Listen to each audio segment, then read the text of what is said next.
When he came back to Tottenham as an Arsenal player, the crowd were unbelievably abusive towards him.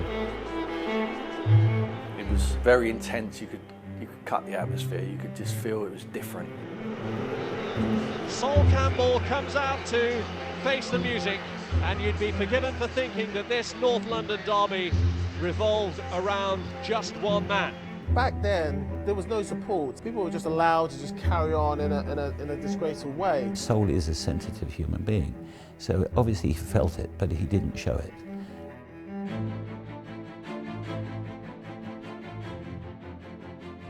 Obviously he's a great player, and obviously all the managers were desperate to keep him on the books. The world was his oyster. He was become one of the best players that Spurs had ever had in that position. Fans absolutely adored him. Campbell's star is still very much in the ascendancy.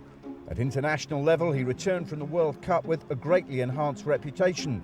He's a player in demand, though he says for the moment he's staying put. I'm a Tottenham man, and I'm ready to play for Tottenham. You know, I've been here for a long time, and the fans have been brilliant to me. And you know, what else can I ask for? No player likes to have any form of distraction, no matter how minute it is. He's the type of person, he just likes to have things clear, crystal clear. That's what he's done. He's telling the fans at Spurs that he's not going anywhere.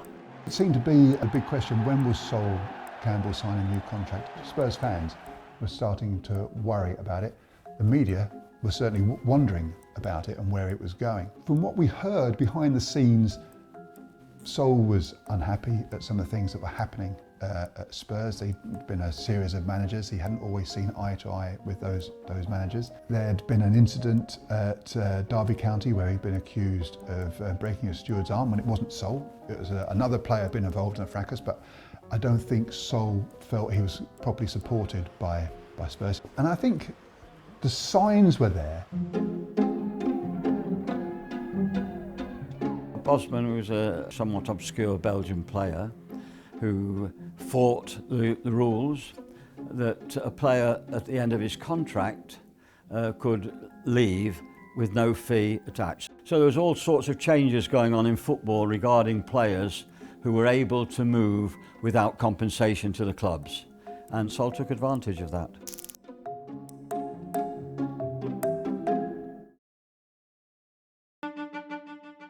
When did you know that he wasn't going to sign? I knew, but George Graham and David Pleat would say to me, Chairman, this is just a game they're playing. It's a game. We've been in this business for a long, long time, Chairman. It's a game. He will be signing. Trust me, he will be signing. And I'm saying to these two very experienced people in the football world, you do not understand this Bosman ruling, do you? You don't understand it, that he can go free when his contract is up.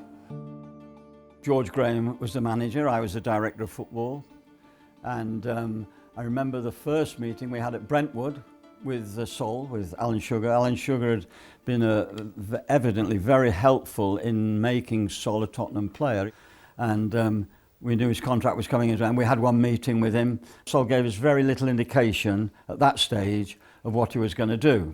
In fact, we were left completely up in the air. These blokes like Graham and Pleat had been in the football industry for God knows how many years, and they just couldn't see it. They couldn't see it. And then when the penny drops afterwards, Campbell being the first real example of a free transfer, it then becomes part of the repertoire. Oh, he's on a free. He's on a free was a new word came out back then. Since that time, I've seen Alan Sugar, and Alan Sugar, in retrospect, which is easy in hindsight, said that had George Graham and myself as director of football decided to stop Sol playing in the first team during that season, in other words, to not banish him, but say, right, you're going to play in the reserves, unless you sign a contract, you're going to be in the reserves. Had we left him out the team, he would have sacrificed his England place, and that may have forced him to sign a contract, and therefore George would put him back in the team. But we weren't going to cut our noses to spite our face.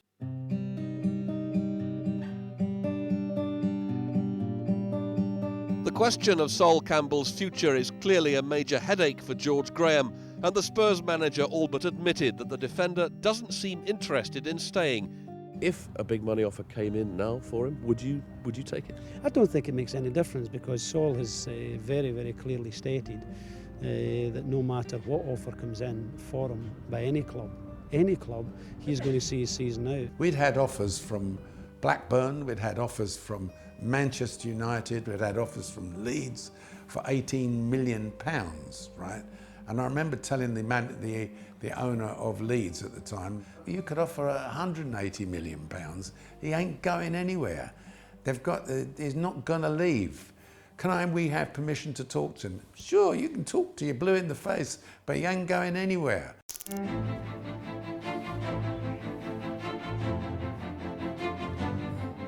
I saw my job as just turning down the volume, turning down the noise, and allow him to just make a decision. You know, it was up to him. In football and a lot of other sports, there's a lot of influence, and people generally just want you to do what they want you to do. When you see the stick he gets, it's only because he just didn't do what people wanted him to do. I know that I personally sat in 4 meetings with him. The negotiation methods of Sol Campbell and Sky Andrew just sit there like that. And you do all the talking and they nodding their head like that. I suppose we thought deep down his love of Tottenham, he'd been there since he was 14 or whatever. We probably thought deep down that maybe come the end of the season he will re-sign and we'll give him a contract that's acceptable to him. I got really angry with him one day because your lot, Sky, interviewed him one day and he's gone, no one at Tottenham's talking to me about a contract. Has it hurt that they haven't come back to you with the improved offer? Yeah, of course it's hurt. There's a lot of things we've got to sort out, you know, off the field. In a way, I'm not selfish.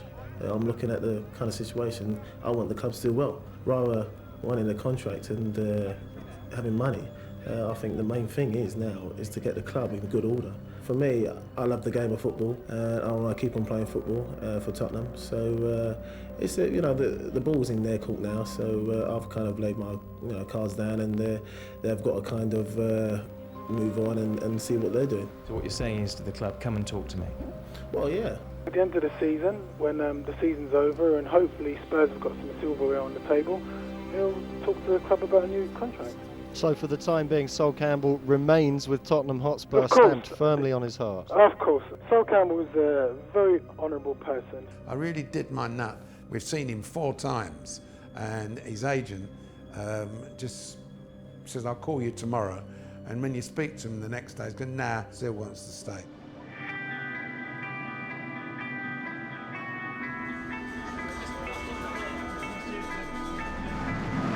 Sol Campbell gets the winner. Spurs enjoy victory again here at White Hart Lane. New attacking policy from George Graham, 3 strikers up front, but it was down to a defender to get the goal. Yeah, you know, obviously with Stefan and Les and Sergei, you know, they're going to, cause some problems up there. Obviously, Les holding it up and spinning, but, you know, I'm glad. What about your situation, Sol? Will you be staying at Tottenham? I'm staying. For the rest of the season or past this season? Difficult questions, eh? I'm here. You committed to the Tottenham? I'm here. Thanks, Sol. Yep. You've got the champagne. Thanks, Sol.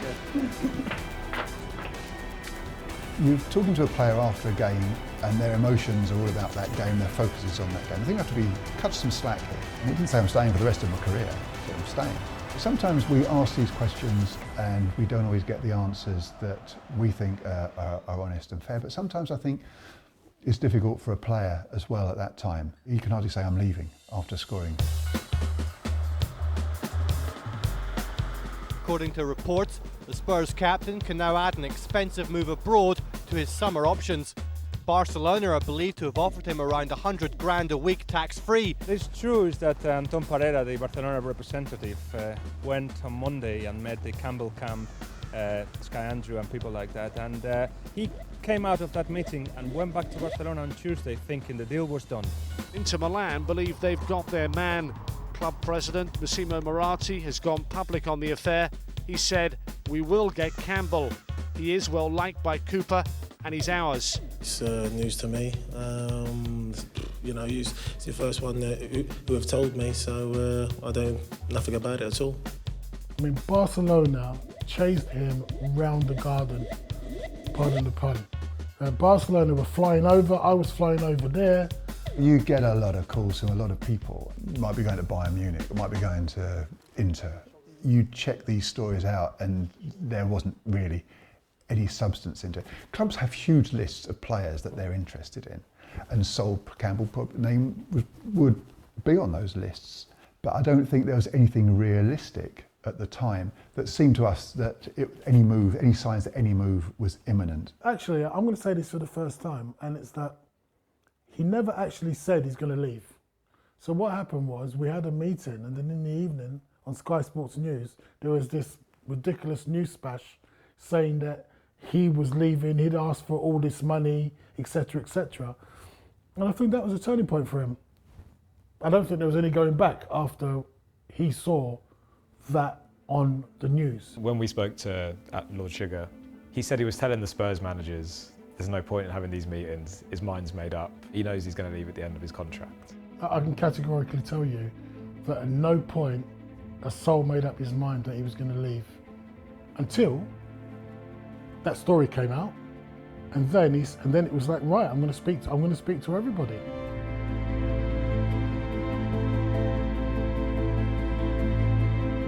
The news that every Spurs fan dreaded is official. Sol Campbell is wanted by Arsenal. Arsene Wenger thinks Campbell could now be the man to bring the steel back to Arsenal's defence. Wenger said, "I personally believe that Sol Campbell being free would interest 20 clubs in the Premier League. I hope -1, Tottenham." Sol Campbell is of course of interest, being a great player, but he has come out himself and said he will stay at Tottenham, so what can I do? People have mentioned Manchester United, Liverpool, Arsenal. Of those three, Arsenal represents the thorniest potential move. Is there the possibility of that kind of giant step forward? I haven't thought about. I haven't made a decision on what I'm going to do next. It's no secret Wenger needs world-class defenders. Dozens of clubs are sure to be keeping an eye on Campbell's contract talks. Arsene always had to identify the talent. It was never my decision because he had to coach them, he had to motivate them, he had to train them, and I effectively executed his wishes. Once we knew that Sol Campbell could be available, then we had to go into overdrive because he was such a prized possession. Arsenal's history, we were trying to win trophies, and by adding Sol Campbell to that defence, it meant that we were going to win more trophies, because he was that much of a good player. If you want to be successful at club level, then you've got to keep your best players, and Sol Campbell, without a shadow of a doubt, is one of those. Obviously, it's so important to the team. I mean, Sol's a great player. I'm sure if Sol was put up for sale, then every club in the world maybe would want Sol Campbell in their team. He's a very private person. No one really knew what was going on in the background. There must have been huge amounts going on, a lot of speculation. Never about Arsenal, by the way, always about Inter Milan or Bayern Munich. And I think that would have been accepted from the Tottenham faithful. So it's so long Sol as one of the most drawn-out sagas of the season finally ends. The club feel Campbell's wage demands were excessive. We're disappointed at what perhaps I would term the slightly unacceptable face of where football is going to at this moment in time. A contract demand of around £140,000 a week, frankly, is obscene. At the end of the day, the market will determine exactly what he's going to get. The club did its very best. Did you demand this basic salary that Spurs have talked about of £130,000 to £140,000 a week to stay at the club? No. Some reports, wherever they came from, said that you even asked for a £7 million signing on fee on top of that. Not true. And generally, how do you feel about the way the club's behaved? Disappointed. Hurt. But Sol was a character that, remember, he was the lowest paid player in the England team. He was one of the lowest paid players in the Tottenham team. But his focus wasn't about money, because if it was, then you would just go, where's my contract? I want more money. And no one talks about the fact that he put that to the side and said, I will do something when I'm ready. And nobody should be forced into signing a contract or anything like that. Pretty much understand that You know, if someone hasn't signed a contract, there's a good chance they'll leave. So first and foremost, if you're a player and you're left behind and he's gone, you want to see who else is coming in, see if we can replace him. He was almost irreplaceable, so. But it was and I understand it was very difficult for the fans to digest and the club. But to actually lose a player of that quality and get nothing for him was a huge blow. A lot of people have got opinions on my life. It's about time I've had opinion on my own life. So now the negotiations can begin in earnest. Sol Campbell can name his price and pick his club pretty much anywhere in Europe. Tottenham's fans recognise that now, but there is one condition. Please don't make it Arsenal. He knows, and his agent knows, where we stand on it. He has said he will make a decision by perhaps the first week in July, and we've got to wait for that. If it doesn't come by then, I guess we'll have to fry our fish elsewhere. But hopefully if he stays this side of the channel, it'll be Dover, Sol. Sol had a very good agent, Sky Andrew, who worked with him, and he was very helpful and very, very discreet. So we didn't know who we were up against. We had a guess that I think it was Real Madrid or AC Milan at the time, and Bayern Munich came in. And it all manifested itself in the press, that we realised we were under pressure. Most of our meetings were done after midnight, walking around my garden in Totteridge. And because he was paranoid, quite rightly, of getting busted by the paparazzi. And we had to make sure that it was very, very private and nobody would know about it. So it was at his decision to meet after midnight. I think we had to walk in the garden, we had to walk on the road with the dogs in the middle of the night. And Sol had ran the garden with Mr. Dean, and he had this chat with Arsene on the sofa. And of course there was one famous occasion when he didn't leave my house till about 3 o'clock.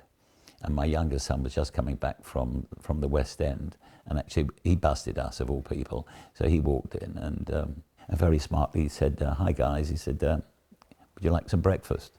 And then he made us some French toast, I think. Considering it was such a big possible move, Sol hardly spoke to Arsene Wenger or Mr. Dean. I spoke to them on his behalf. Even then I was a bit cagey. It wouldn't have surprised me if Mr. Dean had just said, "I've had enough with this fiasco," because we kept refusing to speak to anybody. He realised that moving to Arsenal, was he going to have a better chance at the time of being perhaps more successful in his career? Moving, particularly with Arsene Wenger, was Arsene Wenger going to take his career to another level? And I think that was a very important part of his decision making. Arsene said to him, "Don't make a decision on hate," which just resonated with him, and it resonated with me because he was absolutely correct. If Arsene Wenger wasn't the manager and David Dean wasn't the CEO, this deal would have never happened. I had my own friends who said to me, who were Tottenham supporters, that said, "If he goes Tottenham, we're done."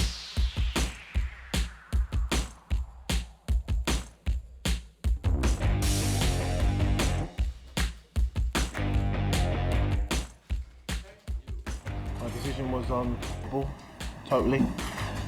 And a great team, manager, the setup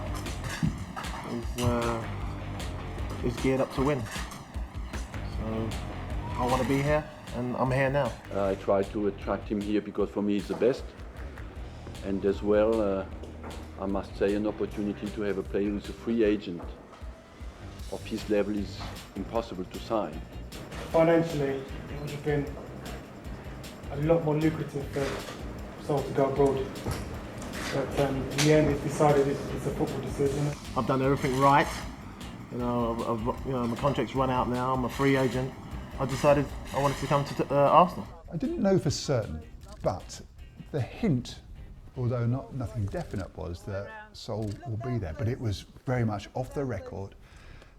Couldn't get out. I just felt confident that something was happening. I love theatre, so I wanted to make it pretty dramatic, because it was dramatic. But we managed remarkably to keep it under wraps, that nobody knew we were signing Sol Campbell. And the famous day we did it, the press thought, actually, I think we were going to sign Richard Wright, I think from Everton at the time. So they sent mainly their number 2s, some number 1s, but mainly, and it wasn't even a full gathering of the press at London Colney. We got no idea what was going on. The only way that we seem to know that a player was coming was that the physio and the doctor, the club doctor, would go missing because they were actually running a physical on the player. When we found out that it was Sol, we were all happy. Especially me as well, you know, because if it had been Richard Wright, that meant it was like competition for me. We said to our reporter, when you get there, keep an eye out. It's not going to be Richard Wright on his own. There's something else happening here. Anyway, the Arsenal training ground was quite new and they planted some hedges, but the hedges hadn't fully grown. And our reporter's there and he suddenly sees people walking along by the side of the hedge, the other side of the hedge from him. And because the hedge hasn't grown and Sol Campbell is 6'2", he sees it's Sol Campbell walking past him and he's so excited he gets on the phone. I can't believe I've just seen Sol Campbell. He's phoning the office. I've seen Sol Campbell here. It came quite out of the blue, brilliant by Arsenal, I suppose, the way they handled it, because they did it very furtively, secretly. All of a sudden they announced Sol Campbell is an Arsenal player. So Sol was standing behind the curtain with his arms crossed in an Arsenal kit and very majestically just looking out, ready to look out when the curtain opened. David Dean opened the door and he said, "I'd just like to introduce you to Sol Campbell." And I can remember Martin Lipton, who at the time worked for the Daily Mail. He was a Spurs fan. The first thing came out we could hear was me, it's Sol Campbell. And the guy was like, he couldn't believe it.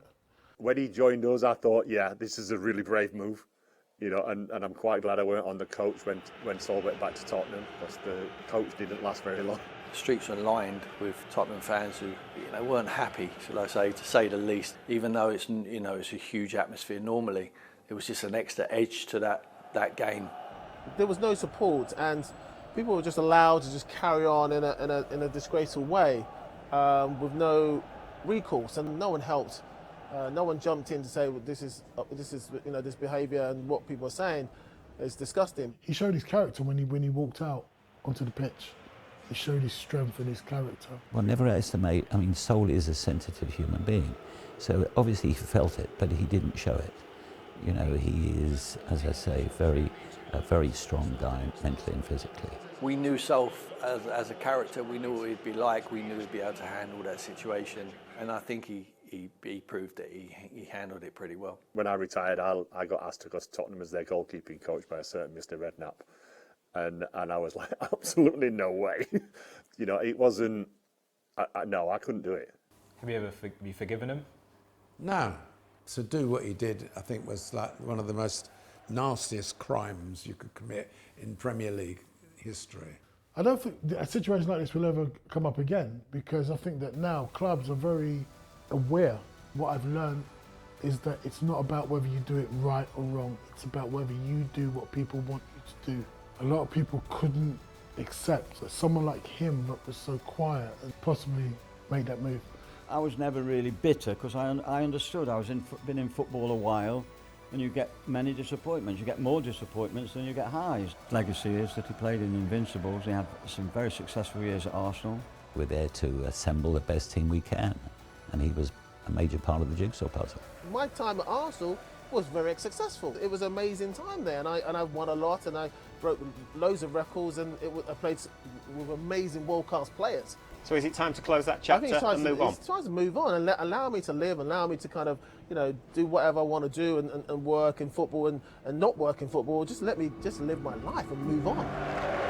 Sol Campbell, 2 championship medals in 3 seasons after 9 years whispering.